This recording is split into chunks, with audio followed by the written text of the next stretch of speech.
High বন্ধুরা, আপনারা কেমন আছেন? আশা করি আপনারা সবাই খুব ভালো আছেন। তো যারা আমাদের সাথে যুক্ত হয়ে এই আয়ুর্বেদিক ওষুধের বিজনেসটা করতে চান, তারা অবশ্যই আমাদের স্ক্রিনে দেওয়া নম্বরে ফোন করুন, যোগাযোগ করুন। আমরা আপনাকে সমস্ত রকমভাবে হেল্প, সাপোর্ট, সহযোগিতা করব এই বিজনেসটাকে কীভাবে আপনি করবেন। এছাড়াও আয়ুর্বেদিক ওষুধ বিক্রি করা ছাড়াও আপনি পেয়ে যাবেন এখান থেকে 7 রকমভাবে ইনকাম। 3টে ইনকাম পাবেন উইকলি এবং 4টে ইনকাম পাবেন মান্থলি। এবং ইনকামটা আপনি কীভাবে করতে পারবেন তার জন্য প্রপার ট্রেনিং আমরা আপনাকে দেব। এবং কোন রোগের কোন ওষুধটা আপনারা দেবেন সেটাও আপনারা পুরোপুরিভাবে ট্রেনিং আপনারা জানতে পারবেন। এছাড়াও আমাদের ডাক্তারের যে ফোন নাম্বার আছে কোম্পানির ডক্টরের, সেই ডক্টরের ফোন নাম্বার কিন্তু আপনার কাছে থাকবে। তো আপনি সমস্ত রকমভাবে হেল্প, সাপোর্ট, সহযোগিতা পাবেন কীভাবে আপনি বিজনেসটাকে অনেক বড় লেভেল নিয়ে যাবেন এবং কীভাবে আপনি এখান থেকে প্রত্যেক সপ্তাহে এবং প্রত্যেক মাসে এটা বড় লেভেলে ইনকাম করতে পারবেন। এটা আপনি কিভাবে করবেন তার জন্য আমরা আপনাকে সমস্ত রকমভাবে হেল্প, সাপোর্ট, সহযোগিতা করবো। তো আজকের আয়ুর্বেদিক প্রোগ্রামটা আমরা এখনই শুরু করছি। এইটুকুনি গ্যারান্টি আছে যে আপনারা ভিডিওটা দেখলে আপনারা অনেক কিছু শিখতে পারবেন। ক্যালসিয়াম শুধুমাত্র বোনসের আমার তৈরি হয় ক্যালসিয়াম ম্যাগনেসিয়াম ফসফেট দিয়ে। তো সেটা কমে গেলে ওজনটা কমে যাবে, কিন্তু সবসময় কারণ যে ক্যালসিয়াম থাকে এমনটা না। তাহলে তো ক্যালসিয়াম ট্যাবলেট দিয়ে দিলে কাজ করে যাবে। আপনি দেখবেন যে কোনো হাঁটুর ব্যথাতে সবসময় ক্যালসিয়াম ট্যাবলেট দিয়ে দিলে কাজ হয় না। আমাকে প্রপার ভাবে জানতে হবে। দেখুন, আমরা ছোট করে ডিসকাস করবো আজকে। এটা হচ্ছে হেলদি জয়েন্ট, তাই না?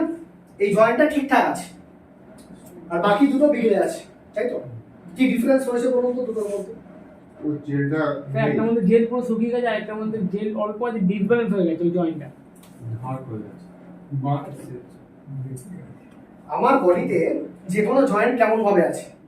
এইভাবে আছে, এখানটা ওইভাবে আটকে আছে না, এখানে এরকম ভাবে আটকে আছে দুটো জিনিস। এবার এই আটকে থাকে দুটো তো সলিড মেটেরিয়াল, তাহলে তো এটা চলতে গেলেই ঘষা লাগার কথা, তাই না? তাই তো, এটা দুটো সলিড মেটেরিয়াল। এবার এটা আমার কিন্তু ঘষা লাগলে ব্যথা হয়, ঘষা না লাগলে কোনো ব্যথা নেই। এবার হচ্ছে কেন লাগে না ঘষা? মানে কিরকম নেচারের সৃষ্টি ভাবুন, যে মাঝে একটা জেল আছে। অ্যাজ অ্যান এক্সাম্পল কি, গাড়িতে কি হয়, হাইড্রোলিক থাকে না, যে জার্কিং হয় সেটাকে আটকায়।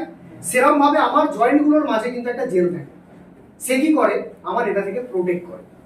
আর যা প্রোটেক্ট করবে সে নর্মাল, যা প্রোটেক্ট করছে না তার সেখান থেকে শুরু হচ্ছে আমার আর্থারাইটিস, জয়েন্টে ব্যথা, হাঁটুতে ব্যথা, বিভিন্ন জায়গায় ব্যথা, তাই না? এটা হেলদি জয়েন্ট, এটার নিচে লেখা আছে অস্টিও আর্থারাইটিস, ওটার নিচে লেখা আছে রিমাটয়েড আর্থারাইটিস। মেইনলি আমরা দুটো টাইপের আর্থারাইটিসকে নিয়ে আলোচনায় আসবো। একটাকে আমরা বলবো অস্টিও আর্থারাইটিস আর একটাকে বলবো রিমাটয়েড আর্থারাইটিস। এবার আসি এটা অস্টিও আর্থারাইটিসে কি হয়েছে দেখুন ভালো করে। ঠিকই বলছে, যেটা হচ্ছে জি না, এই যে দুটো বোনস ছিল এরা কাছাকাছি চলে এসেছে, তাই না? এটার মধ্যে অনেকটা গ্যাপ ছিল, এটার মধ্যে গ্যাপ নেই, ক্লোজ চলে এসেছে। আর এখানে এই জেলটা ডিস্ট্রয় হয়ে গেছে, তাই না? নষ্ট হয়ে গেছে। এবার এই যে নষ্ট হয়েছে এই জেলটা, সেই কারণে কি হয়েছে, জেলটা নষ্ট হওয়ার জন্য ওটাকে অ্যাকচুয়ালি বলে কার্টিলেজ। আর একটা জিনিস থাকে এখানে, দুটো জিনিস থাকে অ্যাকচুয়ালি, একটা কার্টিলেজ বলে আর একটাকে বলা হয় সাইনোভিয়াল ফ্লুইড। একটা ফ্লুইড থাকে ভেতরে। এই দুটো জিনিসের ডিস্ট্রয়ের জন্য কি হয়, এই বোনস দুটো কাছাকাছি চলে আসে। এবার যখনই জার্কিং হয়, যখনই হাঁটাচলা করা হয়, যখনই সেটা দুটোর মধ্যে ঘষা খায়, তখনই কিন্তু সেখান থেকে একটা পেনের অনুভূতি আমরা পাই, সেটাকে আমরা বলি অস্টিও আর্থারাইটিস। এবার আমাকে যদি এই প্রবলেমটাকে ঠিক করতে হয় তাহলে কি করতে হবে ভেবে বলুন তো? আমাকে কার্টিলেজটার ফর্মেশন করতে হবে না, যেটা নষ্ট হয়ে গেছে, এটাকে আমাকে ফর্মেশন করতে হবে, না হলে কি করতে হবে? আর আমি কি করি, যদি পেন কিলারের মধ্যে অ্যাড করে দিই তাহলে কি হবে, ব্যথাটা কমে যাবে, কিন্তু এই প্রবলেমটা কি সলভ হবে? প্রবলেমটা সলভ করা পসিবল। তাহলে আমাকে জেলটাকে অ্যাকচুয়ালি তৈরি করতে হবে, তবে এটা কেসটা কি হবে। এবার আসি এদিকটা, এদিকটা কি হয়েছে বলুন তো? একদম নেই, একদম পুরো ঘষা কাটে নেই, জেলটাও নেই, আবার তার সাথে কি হয়েছে দেখুন ভালো করে। দুটো আটকে যাচ্ছে, দুটো আটকে ফটফট করে আটকে যাচ্ছে। বলতে খটাস কি হবে? হ্যাঁ, আওয়াজ হয় তো। এটাই আওয়াজ হবে না, এটাই আওয়াজ হবে। আওয়াজ কোনরূপ এটাই হবে না। এটা হচ্ছে রিমাটয়েড আর্থারাইটিস। এটা ডেঞ্জারাস ডিজিজ, এটা ডেঞ্জারাস না। আপনি যে হাঁটুর ব্যথা বাড়িতে বলছেন কমছে বাড়ছে সেটা আলাদা। এই ব্যক্তি যার আছে রিমাটয়েড আর্থারাইটিস, সে বোঝে সেটার যন্ত্রণা কি। অনেকেই জানে আঙুল বেঁকে যায়, এদিক হয়ে যায় ওদিক হয়ে যায়, ফুলে যায় জায়গাটা। সব থেকে বড় ব্যাপার দেখুন, এরিয়াটা সোয়েলিং হয়েছে, জায়গাটা ফুলেছে।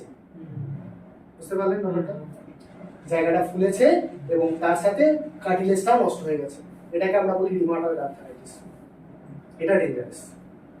আমার যে ইমিউন সিস্টেম মানে কি, যে রোগ প্রতিরোধক ক্ষমতা আমার শরীরে আছে, সেই ধরে সে মনে করে যে এই যে কার্টিলেজটা রয়েছে বা এখানে যে যত কিছু রয়েছে মেটেরিয়াল, সেই সমস্ত জিনিসগুলো বাইরের কোনো কিছু, শরীর নিজে থেকে এটাকে ডিস্ট্রয় করে।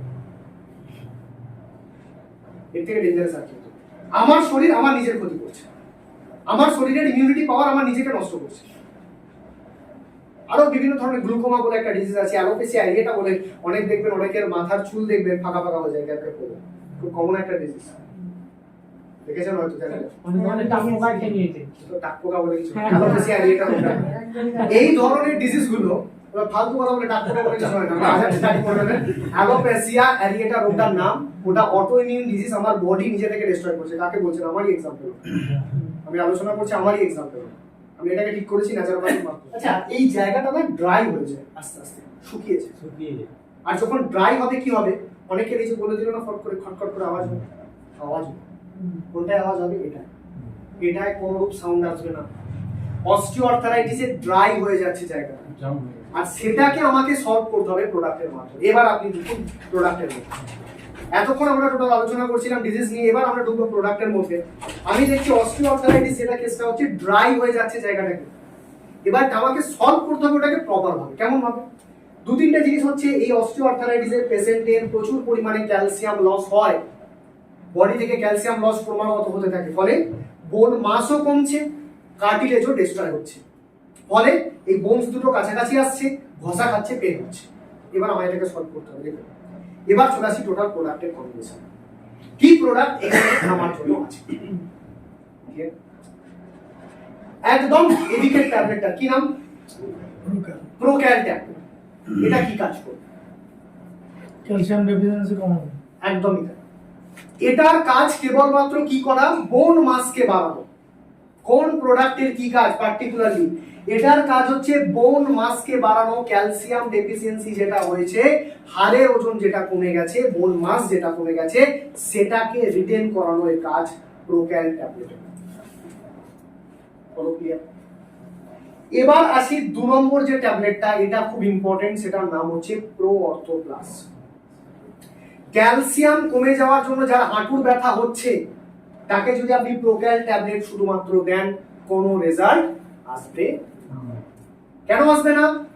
তার হাড়ের ওজন বাড়ানোর সাথে সাথে তার ব্যথা কমে যাওয়ার বা পেন কমে যাওয়ার কোনো সিম্পটম পাওয়া যাবে না।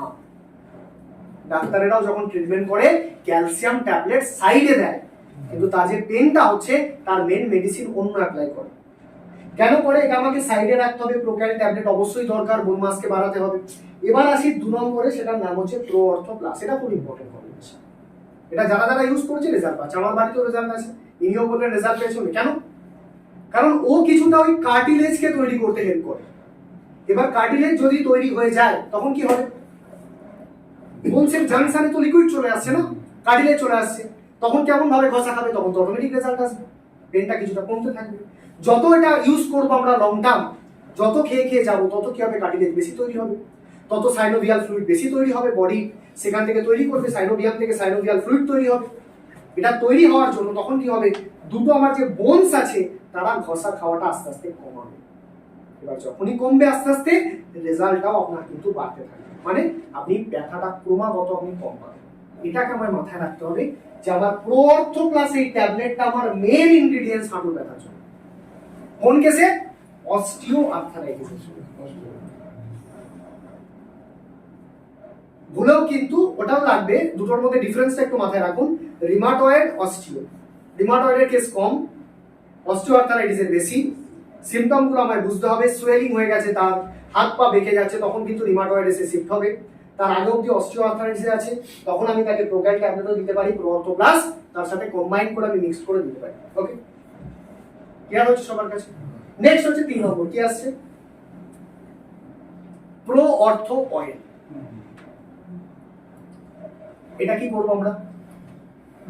External use. এটা এক্সটার্নাল, এটা আমার বাইরে থেকে অ্যাপ্লাই করতে হবে। এবার বাইরে থেকে অ্যাপ্লাই করলে কি হবে দেখুন ভালো করে। কেন এটা অ্যাপ্লাই করার দরকার? কম্বিনেশনে কেন আমি এটাকে রাখবো? তার মেন কারণ হচ্ছে, যদি আমি জয়েন্টটাকে দেখি ভালো করে দেখুন, এই জায়গাটা ড্রাই হয়ে গেছে না টোটাল? ড্রাই হলে কি হবে, বেশি সেটার ঘষা খাওয়ার চান্স থাকবে।